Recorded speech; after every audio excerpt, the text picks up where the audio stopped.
Okay, so welcome po sa Pinoy Trading Channel, no. So for this video, no, na-request 'to ng nag-livestream ako sa TikTok, no. Plus marami kasi akong nare-receive na DMs sa TikTok, Telegram, and emails ko na sinasabi nila na may mga nakikita daw sila na sa Google tsaka sa YouTube na hindi daw nagbibigay ng payout si Funded Next, no? So, na-request lang tong video na to sa akin kaya gagawin natin, no? So, i-blurred ko na lang din yung mga previous transaction ko dito sa company na to, no? Or dito sa prop firm na to.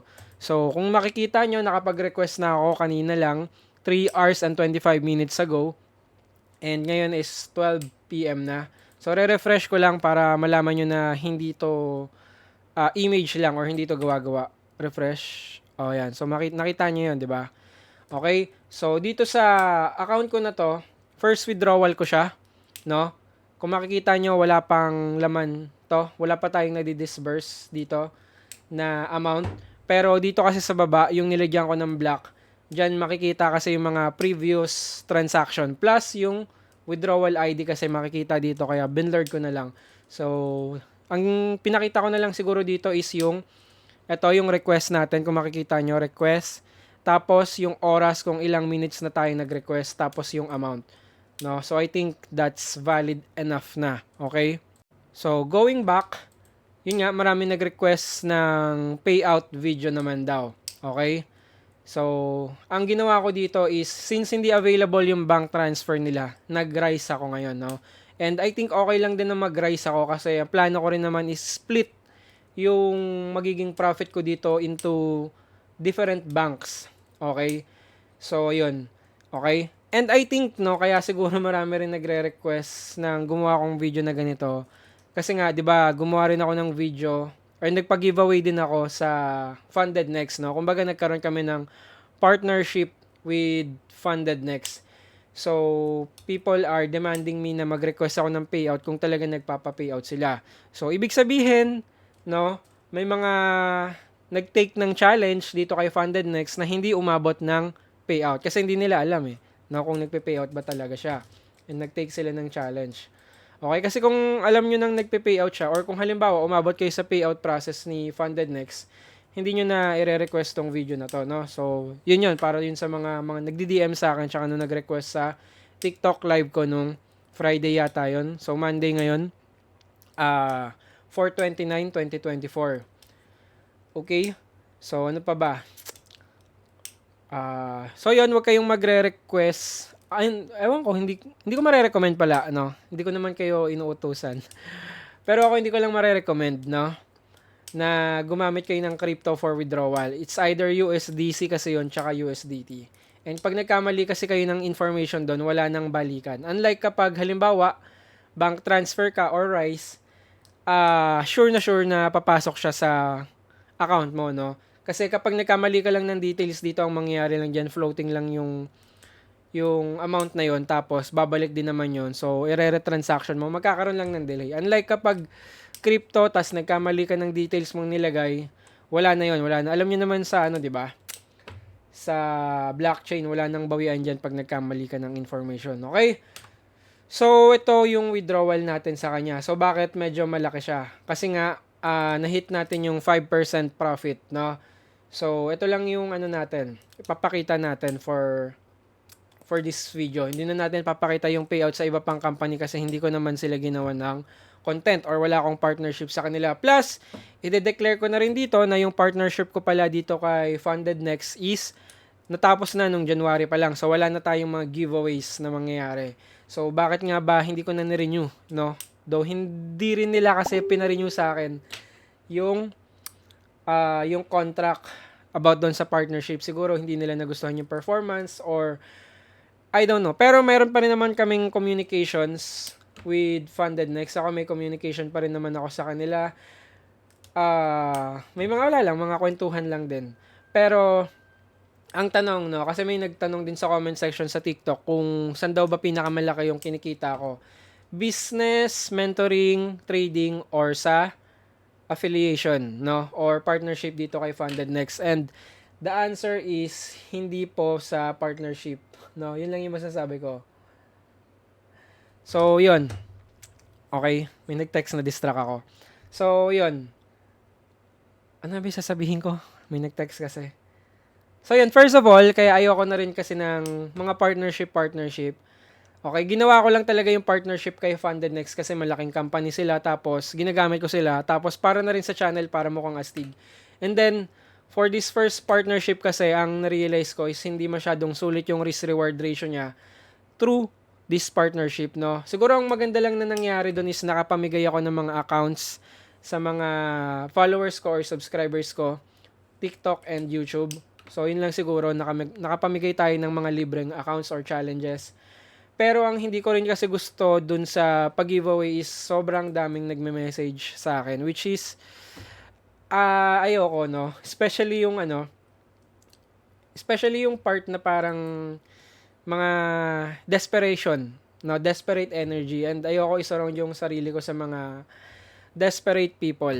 Okay? Kasi parang nakakahawa din yung energy na yun. And ayoko ng ganong klaseng energy, no? So, sabihin nyo ng asshole ako or kupal ako, pero ayoko talaga ng mga ganong klaseng energy. No? Ayoko ng mga desperate yung magsasend pa kayo ng picture na may mga sakit. Sorry. Ayoko ng ganon. No? Puro ano lang ako. Puro high vibration lang ako. Okay? So, first, yun. Second is yung risk-reward ratio ng partnership kay Funded Next. So, magkano nga ba yung kinita ko kay Funded Next for the last 3 months na partnership ko sa kanila? November, December, January. 3 months contract kasi yun. So, ang kinita ko sa kanila is 12,000 pesos for 3 months. Pero, 6,000 lang yung na-receive ko doon. Kasi nga, crypto yung isa kong, or sorry, dalawang beses ako nagkaroon ng payout sa kanila sa partnership. Isang 5.9 tapos isang 6.1 yata yun. Yung first payout ko, na-receive ko naman siya, okay siya. Pero yung pangalawang payout ko is nagkamali daw ako ng address na binigay. Or tama yung address ko, pero instead na USDT, USDC daw yung nalagay ko sa form. So, hindi ko naman nakita na yung form or na-review. Pero, kinonfirm yun ng kausap ko na ganun nga daw yung na-fill upan ko. Nakita daw niya personally. Pero, hindi na nila pina-review sa akin. So, hindi ko na-receive yun, no? So, yun. 5.9 lang yung kinita natin kay Funded Next Partnership, no? So, yung mga link na gumagamit sa akin yun, maraming salamat. Tulong na rin yun, no? Pero yung risk-reward ratio kasi para sa ganong klaseng partnership is hindi masyadong sulit, no? In case lang na mag-flop, no? Wag naman sana, in case lang is hindi siya masyadong okay para sa reputation ko, no? Kasi para sa akin, mas importante pa rin yung pangalan ko kaysa sa profit na yon, no? Hindi siya masyadong sulit. No, mas mahal yung pangalan ko. Yun lang yung ibig ko sabihin. No, mas mahal yung reputation ko sa social media. Okay? Pero up until now, gusto ko pa rin naman yung Funded Next. No, ito nga nagwi-withdraw nga tayo sa kanila ngayon, no. Tsaka yung market experience, yung trading experience, everything sobrang smooth. Never ako nagkaroon ng doubt or shred of doubt, no, sa kanila. Ang napansin ko lang siguro, ang masasabi ko lang dito is yung support, number one, yung support nila is parang not all of them is very knowledgeable sa trading, no. Kumbaga, may mga nire-request ako na sa iba hindi daw pwede, pero sa ibang support is pwede naman pala. So, yun yung number one. Next naman is yung market condition niya. No, may parang nararamdaman ko habang lumalaki yung account ko sa kanila is nadadagdagan yung spread. Yun na nga yung sinasabi ko before, no. I think ganun yata talaga kapag lumalaki yung account mo, medyo nagkakaroon ka ng konting angat sa spread, no. Unlike kapag maliit lang yung account mo, no, almost zero yung spread sa kanila, no. Pero yung spread na naramdaman ko na yun sa USDJPY yata yon. So, yung 2 pips na spread na naramdaman ko na yon is parang maliit na bagay lang ata yon para sa currency na yon, no? Yung 2 pips na yon kasi nga JPY siya. Okay? So, yun lang. Yun lang yung gusto ko sabihin na wala na akong partnership sa kanila. Okay? So, ano pa bang masasabi natin? So, refresh ko ulit para sa mga nagda-doubt. Okay, yan. So, hindi ko na pinakita nung nag-request ako kasi makikita niyo yung mga information na finilapan ko dun sa pag-payout, no? So, ganun kasi yun kapag magpe-payout ka dito, hindi siya yung parang recorded na tapos automatic papasok na sa'yo. Tulad nung dating may deal pa, no? Ngayon kasi parang kada payout mo magfi-fill up ka ng form sa kanila, no? And unlike kay Rice naman is direct na siya, no, sa email mo, i-confirm mo na lang. Pero kapag bank transfer, iuulitin mo kasi siya, no. So, ayun, hindi ko rin pinakita yung yung personal email ko pala, kaya hindi ko na ni-record yung kanina.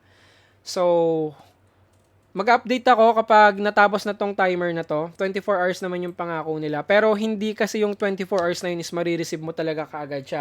Yung 24 hours na yun is approval lang. Tapos after ng approval na yun, I think another 24 hours para sa yung transaction na, yung ita-transfer na nila, yung payout na. Yun, no? So, ano pa ba?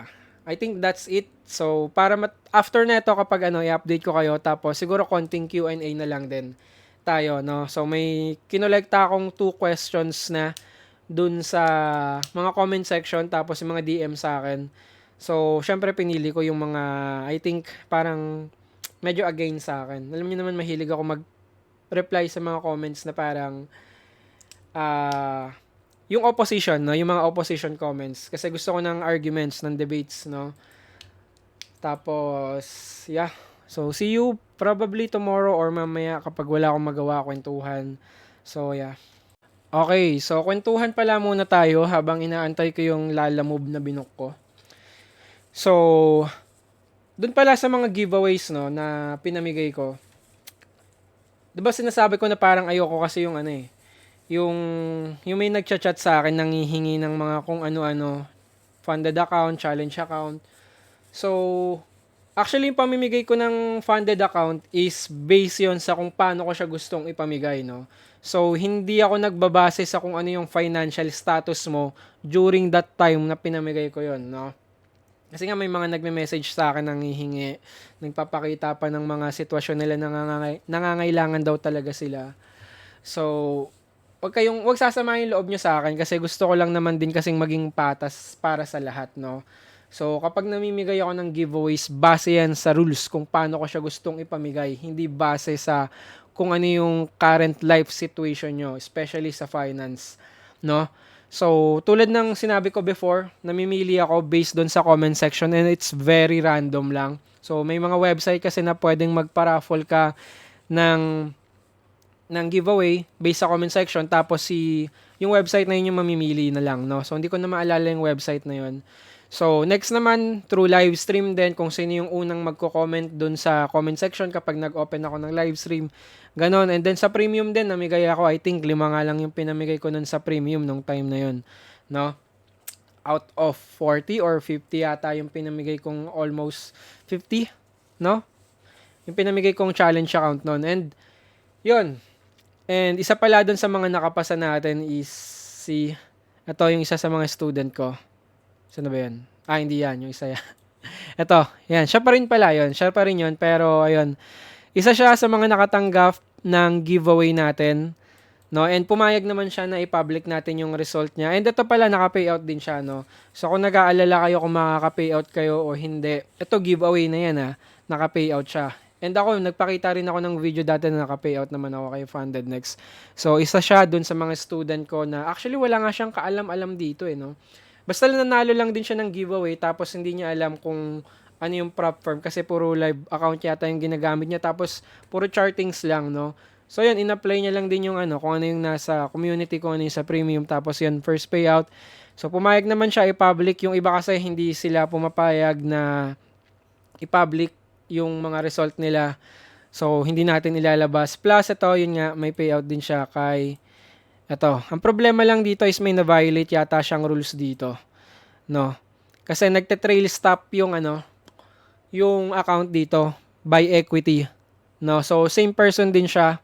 Tapos futures siya nagte-trade dito sa futures, no?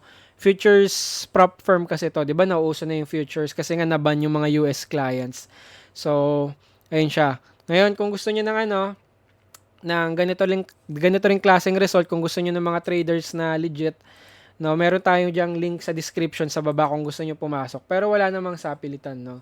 Kung sa tingin niyo yung mga sinasabi ko is nagre-resonate din sa personality niyo, baka nga fit ka doon. Pero naiintindihan ko rin, no, na may mga nagsasabi na parang okay lang daw ako for psychology pero yung strategy na tinuturo ko is hindi fit sa kanila. Wala namang problema sa akin yun.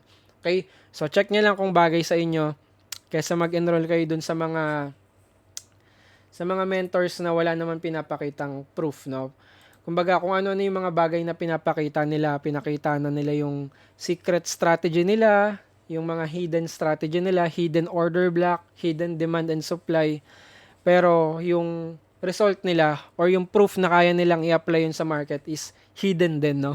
Hindi nila pinapakita. Which is dapat yun nga yung pakita nila eh, no?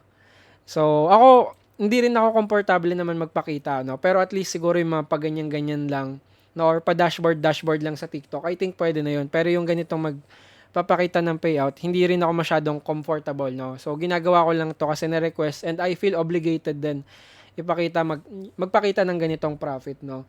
And yun, hindi lang naman ako dito kay Funded Next funded, no? Pati rin sa several prop firms, no? Yung mga challenge na tinitake ko privately, no? So, yeah, no? So, I think habang wala pa, 1 PM pa naman, 12:27 pa lang. Baka pwede tayong mag-question and answer, no? Pipili ako ng isa. So, wait lang. Okay, so may question dito galing TikTok, no? So, galing po ako kay blank. Hindi na natin sasabihin yung pangalan. Wag na kayong magtatag ng kung sino-sino dyan sa comment section. Okay, wag na kayong mag-mention. So, kasi beginner at ngayon mag 1 month na ako sa trading, medyo napansin ko barbero mga tinuturo niya, but nakikita ko na profitable naman siya. Tanong ko lang po, if profitable kayo, ba't di ganyan ka-asenso yung trading house nyo po? Tanong ko lang po yan, wag po kayong magagalit kasi po kino-compare ko po kayo sa beginner. Kasi beginner lang po ako. 18 years old po ako kasi kaya 2 months na pagtatrabahoan ko yung course nyo. No? So actually nag-inquire din kasi siya about dun sa course, no? Or hindi siya course, it's a mentoring, no? Kasi may mga one-on-ones tayo. Plus, hindi kayo mapapabayaan doon. It's practical mentoring talaga, no? So, na-reject ko rin siya as student kasi nga nabanggit niya rin sa conversation namin na wala pa siyang laptop or stable na internet. So, sabi ko, nahin mo muna yan, saka ka na pumasok sa akin. Okay? So, going back to your question, ba't hindi ganun ka-asenso yung trading house ko, no? So, first of all, wala pa kasi akong trading house, no? Para sa akin, kino-consider ko lang to as my gaming room. Okay? Gaming room ko siya. So, ito kasing gaming room ko na rin na to, or tong place na tinutuluyan ko is inuupahan ko lang din siya dun sa cousin ko. Siya may-ari na ito. Kasi may business ako, so dito second floor yung kwarto ko, sa baba naman yung warehouse ko kung saan nakalagay yung mga products ko, yung mga paninda ko sa e-commerce ko, no? And actually, mayroon talaga akong sagot dito. Inaantay ko lang na may mag-content sa akin na content creator na sabihin niya yung ganun. Punahin niya yung mga bagay na pinapakita ko dito sa social media. No? Pero I think meron yata one time na may pumuna sa bedsheet ko. Pero naging light lang ako sa kanya. Pero once na meron talagang willing gumo to that topic, no, I will not hesitate to go 100%, no. So, yan, medyo mabait lang ako sa social media. Pero, yun nga, wala akong trading house kasi ano pa lang ako, 4 years pa lang ako nag-start bilang businessman, no, since nung pandemic lang ako nag-start. So, I don't think na few millions is enough na para ma-achieve yung kung ano talaga yung gusto ko, no. Kasi para sa akin, delayed gratification, delayed gratification pa rin ako hanggang ngayon. No, though I have a significant amount of liquid or cash, kailangan ko pa ng delayed gratification para ma-achieve ko yung mga bagay na gusto ko, no? Pero I don't also think na kapag na-achieve ko siya is that's something na i-flex ko, no? Or papakita ko, possible mag-white background na lang ako kapag ganun. Okay? So, yun yung sagot ko sa kanya is I am a profitable trader but I don't have yet ng mga bagay na pang flex sa social media. Okay? And I think dapat mag-ingat ka rin sa mga ganun klaseng mga pinapakita kasi sa social media kasi majority ng mga yan is hindi rin totoo, no? Pwedeng yung property is totoo na pagmamayari nila, pero the way na na-acquire nila yon is hindi talaga galing sa trading, no? Possible galing sa advertisement or pagpo-promote ng mga rug pulls or possible legal, no? Business talaga, no? pero pinoportray lang nila na galing yun sa trading. So, dapat mag-ingat ka rin sa mga ganun laseng content creator. And usually, yung mga ganyang bagay, yung mga nagfe-flex din kasi ng mga cash, no, especially yung mga yon, galing talaga yun sa mga networkers din talaga eh, no. And pansinin niyo yung mga ganun, no, yung mga networkers na kapag nagpapakita sila ng mga bagay na kung halimbawa kotse or cash, pansinin niyo no, along with that story, laging meron mga nakakaiyak silang story like galing sila sa hirap na pamilya, no? Mga ganon. Which is, I think, parang insecurity kasi yon no? Naghahanap ka ng validation sa social media kasi nga galing ka lang sa hirap, no? And ako, hindi ako ganun klaseng tao kasi wala akong pang MMK na drama sa background ko, no? Kasi nung bata naman ako, na-provide naman lahat ng pangangailangan ko. Kapag tapos na ako ng pag-aaral, no? Nang hindi nag-working student, no? So, galing sa parents ko talaga yung mga, yung kung bakit ako nandito, kung bakit ako nakapagtapos, no? And nung bata ako, yung may mga kapitbahay kasi ako na ano nun, na mayayaman. So, yung mga PS2, mga Nintendo, yung mga chocolate na galing Japan, yung mga spam, no? Pangmayaman pa yung spam dati, ngayon, kahit sino afford na eh. No? Yun, na-experience ko yun nung bata ako. Kasi nung inuupahan namin dati, yung may anak yun, na kaidaran ko. So, gusto akong kalaro lagi, kaya na-experience ko rin yung mga bagay na ganun nung bata ako, no? So, yun lang naman. Pero right now, I think nung bata ako, ang pangarap ko lang naman is ganito, gaming room, sariling personal na setup, desktop, plus privacy na lang din. Yan. Kung ano yung nakikita nyo, wala akong kasama dito. So, yeah, that's it for me. No, yun lang naman yung gusto ko. Okay? So, yeah, I think nasagot ko na yung question nyo. Wala pa ako dun sa level na kaya ko siya. Okay? So, yeah, and I don't think na ano rin, no, na yun nga, i-flex ko rin siya kapag na-achieve ko siya. Ito ngang magpapakita ng profit, medyo ilang ako, di ba? Kasi malamang kapag nakita to ng parents ko, pagalitan ako. So, pag pinagalitan ako, tas binura ko to, alam niyo na, nakita nila yung video na to, no? And ako, to sa totoo lang none of my friends na nakakaalam na nagte-trade ako, no? Hindi nila alam, even my family. Except dun sa pinsan ko na may-ari na itong bahay na to. Kasi nakita niya raw ako sa FY niya, sa TikTok.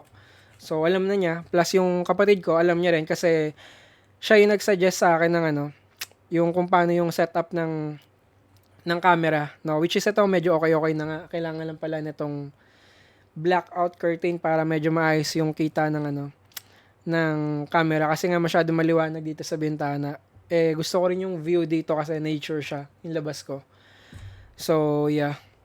Dalawa lang sila nakakaalam, no? Wala akong friends na nakakaalam na nagte-trade ako. So, hindi ko kinukwento sa kanila. Kaya, ayun. No, chill lang tayo, chill lang. Low-key lang, low-key. So, yeah, update na lang ako kapag na-receive ko na yung payout. And possible, pipili pa ako ng mga nakasave ko na images dito na sasagutin ko for Q&A. See you. Goodbye. Okay, so update nga pala. So same day pa rin naman to. 5:24 PM. So nag-request tayo kanina around 8 AM tapos around 12 PM ata na approve tayo or around 1 PM kasi 3 hours nakalagay dito. Kung makikita nyo no. Nagka-count up pa rin siya, no? Wait lang. So nagka-count up pa rin siya pero may na-receive na kasi akong email, which is ito. So, ito pumasok na yung balance ko. So, naka-receive ako ng $12.9. So, ito nagka-countdown pa rin. Refresh ko lang. So, yan. Dito, refresh ko lang din to. So, yan. Makikita nyo na legit siya. And, click na natin.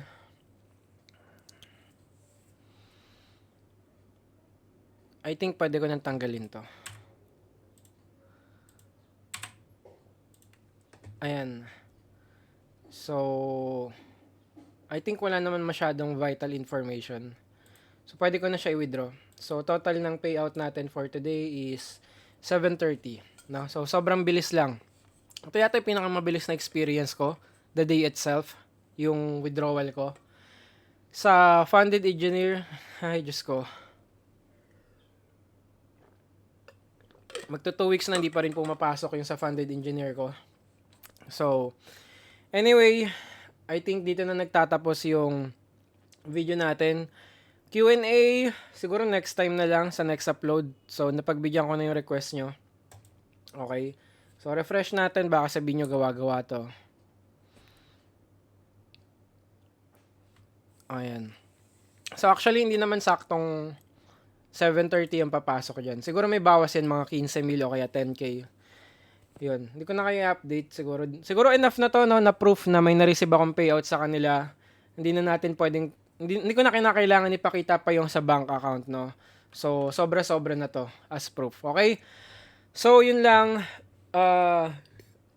Wala na akong masasabi na gawa ko na yung obligation ko. This is the last time na gagawin ko to. So, yeah. Kung gusto nyo rin ng ganitong klaseng result, o kaya yung legit na mentor na meron talagang proof, link sa description, pasok kayo sa mentoring natin. Okay? Goodbye.